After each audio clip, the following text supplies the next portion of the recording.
In this video, we will listen to Johan Rogestedt at the company Morton talking about the field of sports nutrition and how nutrition analytics has become super interesting in order to optimize performance in endurance sports and team sports. Johan has a background on competing at the absolute elite level in track and field with several amazing results and records.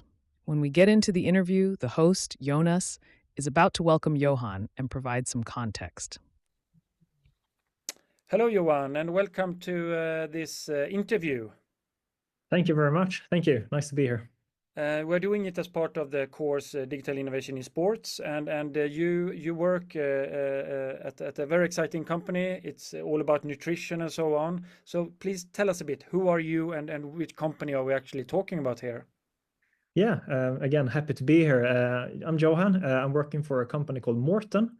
We are a Gothenburg company founded in 2016, I think, and we're focusing on solving problems in sport nutrition. And that is essentially trying to tell people and help people to fuel optimally, coming from endurance sports, meaning we start with cycling and running and triathlon. Those have been our primary sports so far. But throughout the recent years, we have started to develop products that seem to have a very exciting application also in other sports, team sports, for instance, and more explosive sports. Coming back a little bit to myself and what I do at Morton, I work at a department called Sports Tech. That is a pretty new department. Previously to start here, I started in August, half a year ago. I worked for a Silicon Valley startup, focusing a lot on sports tech in more training applications. That is to use a lot of training data from Garmin watches and from Aura sleep trackers and everything to try to answer the question how to train, whereas now I put more the goggles on how to fuel optimally given what you're gonna train. So I come from a background with a master's in physics engineering at Chalmers University, and combined with that, I also have been competing professionally in running for 15 years with 12 national titles and two national records in running. So I really have a good background in sports and running in particular. And yeah, started Morton in the sports tech department, and we'll see where we can go in the future in this very exciting field of data-driven nutrition. Yeah, that sounds amazing. But nutrition and endurance sports, I mean, back in the day when I started, and that was, as you can imagine, many years ago, there were lots of I mean, experience-based insights and so on.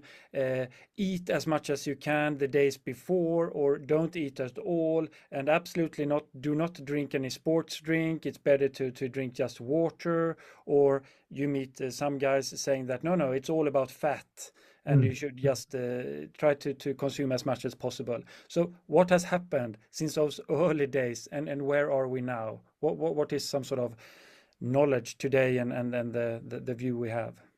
Yeah, the whole field of nutrition has really been taking a shift in the last 10 years, I would say. And about 10 years ago, a little bit less, Nike launched this big project in running called Breaking 2, where we're trying to take a human being under 2 hours for the marathon. Later that happened with Eliud Kipchoge running a 1:59 marathon. And in that process, a lot of things were really investigated more thoroughly than before. Shoes, as many of you might know, has been under a lot of development in the last couple of years, with all the brands basically creating today a completely different shoe than they used to do 10 years ago, with this carbon plate being in the shoe. In the same timeline, approximately, you also started to investigate how does nutrition come into play here. And for long, the big problem with nutrition is that we haven't really been able to consume a lot of carbohydrate-rich diets while active, especially in running. Cycling is a little bit easier. You don't have the same going, like when you run, obviously, that's very heavy on the stomach. So that's really where Morton came in and really solved the real problem. And that is like to be able to fuel very high carbohydrate diets while running, basically to replace a little bit of that you use when you run at really high intensities. And this whole process accelerated with the Breaking 2 project in running, and it was at least in the same, not really being part of that particularly, but being in that same sphere of trying to really optimize running from more than just what intervals should I do today, and really see what shoes should I wear and what should I fuel. So today, the common regime is really that you see athletes in especially endurance sports consuming 3, 4, 5 times as much carbohydrates per hour than they did only 15 years ago. Mm-hmm. And given how people that are very well trained tend to operate on very high percentages of carbohydrates in relation to fat while active, this has obviously led to a drastic increase in performance. When you see the power outputs in Tour de France, or when you see the world records in marathons or half marathons, it's a completely different sport nowadays. And fueling has definitely played an important role in that. Mm. And as you also mentioned, it's not only for the endurance sports, but this type of new nutrition regime is also interesting for team sports. Yeah, because I mean, essentially, it boils down to that you have an activity where you will burn energy, and the better we can replace that, and the more we know about what you burn and the distribution between carbs and fat, we can be more optimal to perform as good as possible. And then we at Morton have also recently moved into a new dimension here, which is more the power dimension, and that is when we work with bicarbonate, and bicarbonate has been known to basically be like a buffer or a servant in circumstances where you have high lactic acid, basically when you do high power output for a shorter period of times rather than long period of times. And this is just a spin-off, I would say, from the fact that we start with carbs, and then you realize we can do innovation not only in that field, but also like in the power domain. And that's where we have also solved a lot of problems recently. So it's fun to see how nutrition has become something which is innovative, and not only providing a new drink that has a new color and tastes a little bit differently, but it's actually solving a real problem to optimize performance. Okay, yeah, but in order to make use of these possibilities, we now need to be a bit more data centric, and we need to plan and learn a bit about how we perhaps how I react on certain levels and so on. So this datafication of nutrition planning and optimization, can you tell us a bit about that? Yeah, for sure. That's really what I like to talk about. And a lot really stems from the like drip down effect of first you see the elites start to do something and they have great results. And then you want to see how does that knowledge and that new way of working generalize to the broad population. And then you get into a problem that not everyone on the level below has access to the same nutritionists, that don't have access to the same lab facilities. So instead of actually getting told you should consume 90 grams or 110 grams per hour, given your speed, your weight, your VO2 max, and all the kind of metrics you can say, we have to see how can we estimate this from data instead to be able to provide recommendations for anyone, basically. Because of course, like the broad population will not use as much carbohydrates when they run a 3.5 hour marathon compared to a 2:05 marathon, but they will still use carbohydrates, and you can still provide an individualized fuel plan on what should you take during a race in order to perform optimally. And that we can do through data-driven approaches where we get some data about you, we can cluster, we can put you in cohorts, and we can see you will likely consume this much and boil that down to an actual fueling recommendation. So that is really work that I've been initiating here when I started at Morton in the last couple of months to do this at larger scale. Because as you said early on there in your questions, like this is a new field. There are very few data sets out there available for when you talk about the broad spectrum of people. We have a lot of data for the elites actually, but that's not always so useful when you want to extrapolate that down to someone that runs half as fast, for instance. Okay. So I mean, when I talk to my friends who are doing triathlon competitions and so on, they often talk about, I have a race plan. I have some sort of mental preparations. I have some sort of ideas of how much power should I go for on the bicycle part of a triathlon, and what should how fast should I start in the for example, in the running or the last marathon, if you are doing the long distance and so on. But now you also talk about a nutrition plan. So Yeah. the race plan and nutrition plan needs to work together. Yeah, So yeah. how can we make that happen?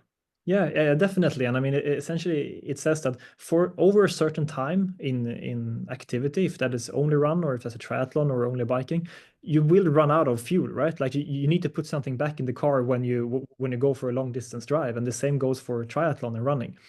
So what often happens is that you have a race plan. So the race plan is given, right? And then we need to estimate some of your metabolic profiles, like the metrics that goes into explaining you, like how much oxygen will you likely consume at certain intensities, and what's your VO2 max, what's your power output, as you say, in relation to your FTP. And there are a lot of metrics I can throw around. Exactly. It boils down to a mathematical model of you as a person in relation to your race plan, and that then will give a quite deterministic result on what should you fuel in order to realize this. And if you don't fuel properly, you can have the race plan you want, but you can never follow it because you will run out of carbs, very likely. Okay. And then you have here a big spectrum of people. And of course, if you go to a lab and you run on a treadmill, or you bike on a stationary bike with a gas exchange mask on, and we can measure a lot of things, we can be super accurate in telling you that you likely will need this fuel plan.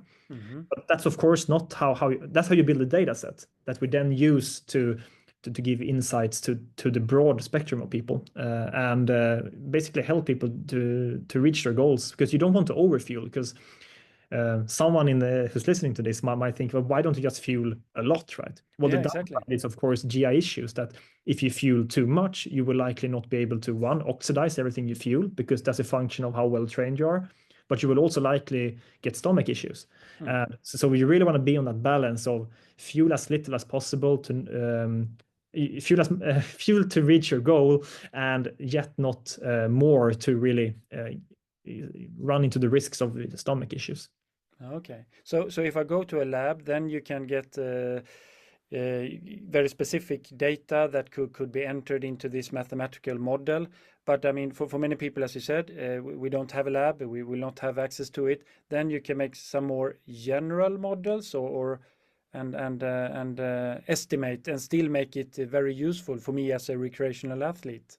Yeah, exactly. And it becomes a lot like from in the space of data science, we talk a lot about the clustering of people, Yeah. and basically see like what kind of cohort do you belong to, because you can find these different cohorts of people that are Ah.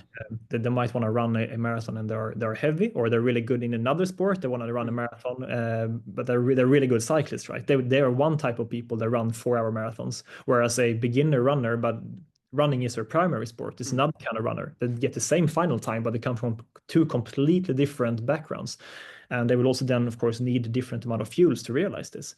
Yeah. So it's a lot about getting a deeper understanding of this across all people, and then in the step after that is, of course, to use whatever data it is that you collect when you train. Most people use some kind of smartwatch, some kind of training watch or smartwatch that collects data in training. How can we correlate your physiological and metabolic profile to what you have in your watch, and then suddenly become quite accurate without you going to the labs, so to say. Okay. But nowadays everyone is talking about AI and so on. So I can imagine that AI is a great promise even in this field. Hmm. So how are you working at Morten on these more sophisticated models or techniques in order to make sense of the data? Yeah, so I mean, we attack it from many different angles, and some tools we build are more in the space of large language models. That is, of course, to interpret the outputs of our results, so to say, to instead put a more human touch to them, instead of just giving you some numbers. You want to have it in some kind of text, right? Yeah. So that's one part of AI that we work with. But for this, what I talked about before, it's more, of course, about the modeling, right? Like you can either work with very explicit models, like the historic kind of things. You have the data and you try to fit some model to it, or in this case, we try to fuse a lot of our domain knowledge. We have people that are very like experienced and highly knowledgeable in the space of physiology and nutrition in-house. So how can we use their data and create like hybrid models of very explicit old style models with also like modern AI to sort of fuse that and create a model that tries to answer the question, who are you really, given your data, and how will you respond to physical activity? So I'm always in the space trying to think from the perspective of what do we know and how can we make use of what we know? And for those things, we don't need really AI. We have strong knowledge internally that we can assume is correct. Then, of course, if we're proven elsewise through our models, then sure, we have to revisit that. But then you add AI on in the last step. So you can use a lot of cool models for AI to analyze training, for instance. Like every training is a time series. You can deploy a lot of cool models on time series to condense it down to some metrics. But then eventually it might be that those metrics we can put into a more explicit model that we have full control of instead. So Okay. we are experiencing here a lot at the moment. We're collecting data currently, and we don't have the answers yet, but we're progressing nicely every week. That sounds amazing and fantastic. But is it possible for me as a non-technical person to do something and test something perhaps with ChatGPT as more simplified model for when I'm running and I'm thinking about nutrition and so on? Can you help me a bit to take a first small step here?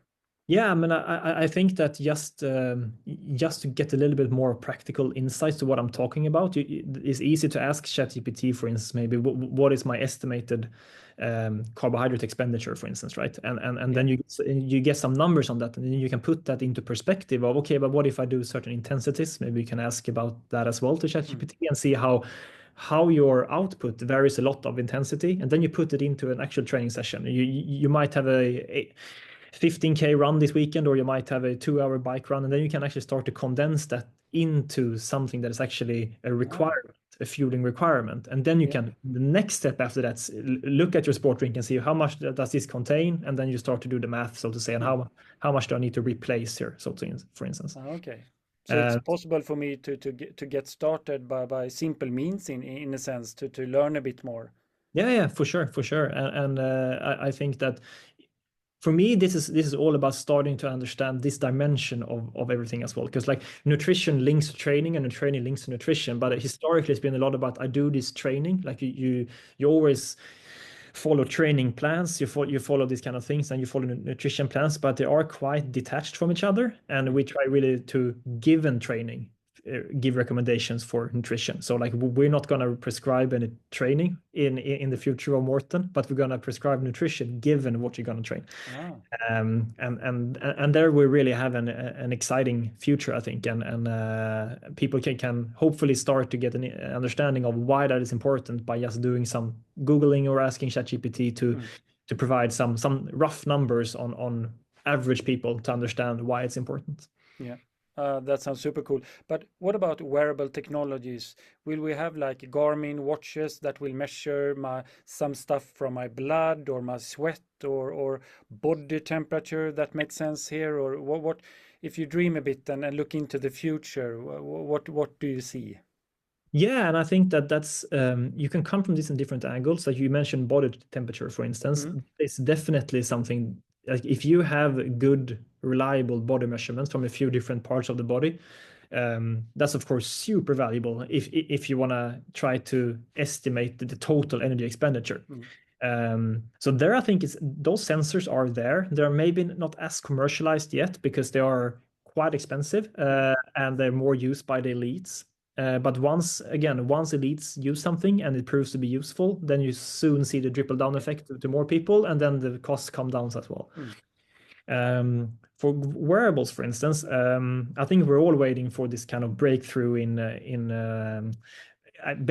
basically light approaches. So like some kind of light emission that is currently using that you currently see to measure heart rate on your wrist. A similar approach to not only see that blood is pumping, but also what is pumping in the blood, so to Mm. say. Like that kind of approach will obviously solve a lot of the current limitations with continuous glucose monitors that you need to put on the arm, but it has a small needle. It has to go into the skin, so to say. Yeah. And there are a lot of limitations in measuring things that we would be super interested in from a nutritional perspective. So I think we're all waiting on those non-invasive approaches to Mm. lactate, to glucose, to other metrics that are interested in this space. Sounds amazing and a bit futuristic when measuring something in the blood, but with light instead. And it's interesting. But I mean, we see all this already with the type of sensors we have on the sport watches. I mean, it's the next step, as you say. Yeah, oxygen saturation is sort of Yeah. partly there because that's still more than just blood. It's a little bit of the distribution between two different kind of blood, so to say. And then, of course, that is the more trivial problem than saying how much of the blood is lactate. But it's given the rumors and given how this kind of field is like vibrating a little bit, I don't think it's that futuristic, and I hope it's not. So let's hope we get to see that sooner rather than later. Yeah. Thank you so much, Johan. I mean, it's a super fascinating field, and we learned a lot with this conversation with you today. And I hope that all of us who are listening to watching this presentation will go home and do some experiments and with the ChatGPT, going out for a run and test a bit on this, because it's, as you said, it's a new dimension of in sports. So we need to pay more attention to nutrition. So it's really inspiring and amazing. So let's end there, and thank you so much, Johan. Yeah, thank you for being here. Talk to you later. Yeah. That was the end of the interview. If you are interested to learn more, please have a look at the related literature and visit the Morton webpage. That is all for now. Bye-bye.